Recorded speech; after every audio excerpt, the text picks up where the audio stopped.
난소암은 증상이 없습니다.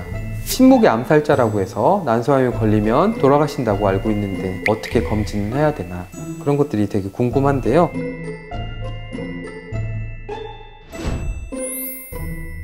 안녕하세요. 세종 충남대병원 산부인과 교수 유원종입니다.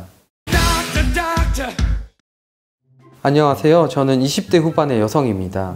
예전에 할머니께서 난소암이 의심된다는 소리를 들었습니다. 물론 다른 질환으로 돌아가시긴 했지만 혹시나 하는 마음에 어머니께서 저보고 검진을 받아보라고 하셨는데, 난소암은 어떻게 생기는지, 증상은 어떻게 나타나는지 알려주세요. 그리고 제가 자궁경부암 예방접종을 하긴 했는데 그걸로는 부족한가요? 난소암에 대해 자세히 알려주세요.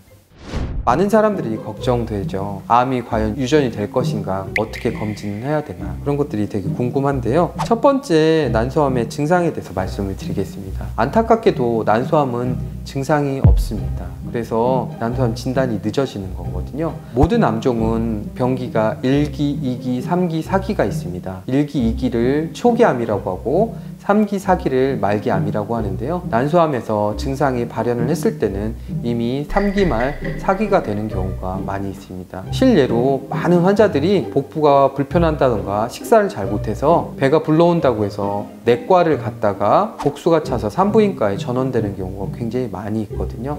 그래서 난소암의 증상은 대부분은 별로 없다고 말씀드릴 수 있습니다. 두 번째는 어떻게 생기나인데요. 아직 난소암의 발생 기전에 대해서 알고 있지는 못합니다. 지금까지 추정하고 있는 거는 무한 배란설이라고 있는데, 배란을 많이 하면 할수록 배란하고 다시 그 난소가 치료되는 과정에서 유전자 변이에 의해서 암이 발생한다고 알려져 있거든요. 그래서 배란을 많이 하는 경우, 초경이 빠른 경우, 폐경이 늦은 경우, 그 다음에 임신을 하지 않은 경우, 임신을 했어도 모유 수유를 하지 않는 경우에 난소암이 더 많이 생긴다고 되어 있는데요. 그래서 난소암은 아직까지는 뭐 때문에 생기는지 잘 모르지만 이렇게 무한 배란설이 가장 유력한 설명입니다. 세 번째로, 자궁경부암 예방접종을 맞았는데 이걸로 난소암이 예방되나요? 한데, 자궁경부암은 HPV라고 인유두종 바이러스 때문에 자궁경부에 생기는 암입니다. 그래서 인유두종 바이러스에 관련된 암들은 예방이 되지만 난소암은 예방되지 않아서 이걸로는 부족하고요. 적절한 검진을 통해서 조금 조기에 발견하는 게 중요한데요. 제때 받는다 손 치더라도 제대로 발견을 못하는 경우도 왕왕 있습니다. 그러나 산부인과에 주기적으로 검진을 받아서 초음파나 피검사를 통해서 난소에 이상이 있는지 체크를 하는 게 중요할 것 같습니다. 실은 안젤리나 졸리의 어머니가 난소암이었고 할머니가 난소암이었고 이모분들이 유방암이었습니다. 그때 당시 안젤리나 졸리가 멀쩡한 난소를 양쪽을 제거하였고 멀쩡한 유방을 제거하는 수술을 받았습니다. 그래서 이런 걸 의학적으로 졸리 수술이라고 불리기도 하는데요. 그래서 전 세계에서 난소암에 대해서 이슈화된 적이 있고 유전성 난소암에 대해서 사람들이 관심을 더욱더 갖게 됐습니다. 이런 이유는 난소암이나 유방암이나 암이 유전될 수 있기 때문입니다. 특히 난소암은 그 유전성이 더 높다고 돼 있고 많이는 30%까지는 유전된다고 알려져 있습니다. 그래서 유전성 난소암이 의심된다고 하면 유전자 검사를 꼭 하는 것을 추천드립니다.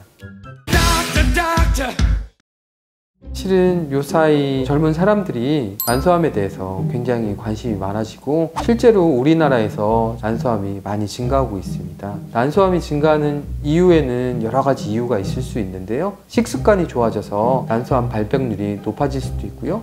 두 번째는 무한 배란설이 난소암의 중요한 원인인데, 초경이 빠르거나 폐경이 늦어지거나 출산을 점점 기피하기 때문에 배란이 멈추는 기간이 없어져서 점점 난소암 발병률이 높아질 수도 있고요. 또한 자궁내막종이라는 양성 종양이 있는데 이 양성 종양에서 난소암이 발병하기도 합니다. 이런 여러 가지 이유에 있어서 난소암 발병률이 증가하는 것으로 예측할 수 있습니다.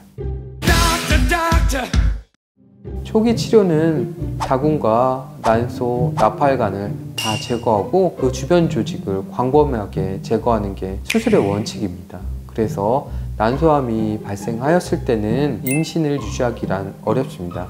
그러나 굉장히 초기에 난소암이 발견되면 한쪽 난소만 떼서 가입력을 보존할 수도 있는데 난소암은 증상이 없기 때문에 초기에 발견하기가 굉장히 어렵습니다. 그래서 난소암이 생겼을 때 가입력을 보존하는 게 여간 어려운 게 아닙니다. 난소암은 난소에서 생기게 되는데 아까 말씀드렸듯이 지금 난소암에 생기는 가장 유력한 가설은 무한 배란설입니다. 그래서 배란을 억제하면 난소암이 어느 정도 예방될 수 있는데요.